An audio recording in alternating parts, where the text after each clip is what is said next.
Welcome back to another episode in the Aging Tapestry Classroom. And if you're new here, we're doing a dementia series where I answer questions from a dementia awareness survey that I sent out a few months ago to just gauge people's general understanding of dementia. In last week's video, I answered the question, what is dementia?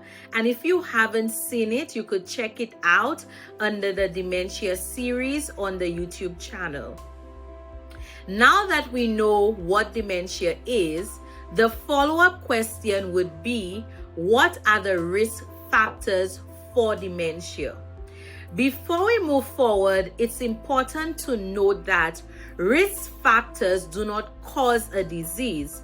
Instead, they increase the chances of getting that disease.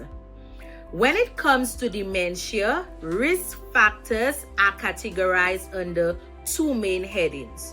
We have non-modifiable risk factors and modifiable risk factors. Modifiable risk factors are those things that can be changed through lifestyle choices, whereas non-modifiable risk factors are beyond our control. There is nothing we can do about it. In this video, I will focus on the non-modifiable risk factors. So let's start. Number one, age. Although dementia is not a normal part of aging, age is the main risk factor for dementia.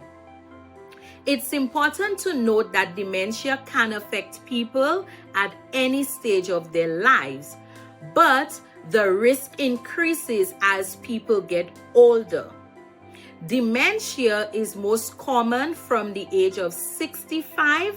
However, the likelihood of diagnosis increases significantly from the age of 80. But there are cases where people have been diagnosed with dementia before the age of 65, and we call that young onset dementia. For example, there is this case in Beijing, China, where this young boy, he is 19 years old, he was diagnosed because he showed a steady decline in memory. So there have been cases where there are cases where people are diagnosed with dementia before the age of 65, which is the benchmark. Okay, number two is gender. Now, women might be like, when will we catch a break? In comparison to men, women are at a greater risk of being diagnosed with dementia in comparison to men. And that is because one of the main reasons is because women live longer than men. And if age is a major risk factor, then naturally it increases their chances. Yeah? Now, when it comes to the type of disease, whether it's Alzheimer's, vascular dementia, in comparison to men, women, the diagnosis for the Alzheimer's disease is more common amongst women in comparison to men. However, when we look at vascular dementia, dementia with Lewy body, and frontotemporal dementia, it's more commonly diagnosed in men. Okay? And the last one would be genetics. If there's a family history of dementia, then that increases the risk.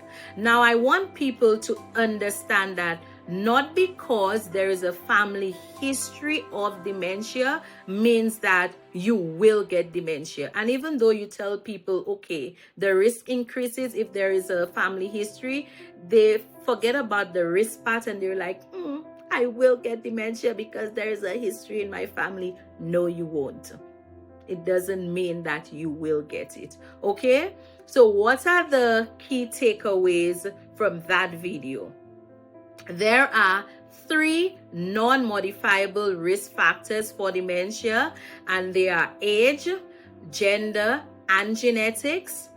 Number 2, Dementia is not a normal part of aging, and not because you're getting older means that you will get dementia. No. And so this is it. I hope you come back for part 2, where we explore the modifiable risk factors. And good news is, 1, majority of the risk factors for dementia are modifiable risk factors, and if we're able to acknowledge what those risk factors are and make changes in our daily lives, then that in itself will reduce our risk of getting dementia. So thank you for listening, thank you for engaging, and I look forward to seeing you in the next video.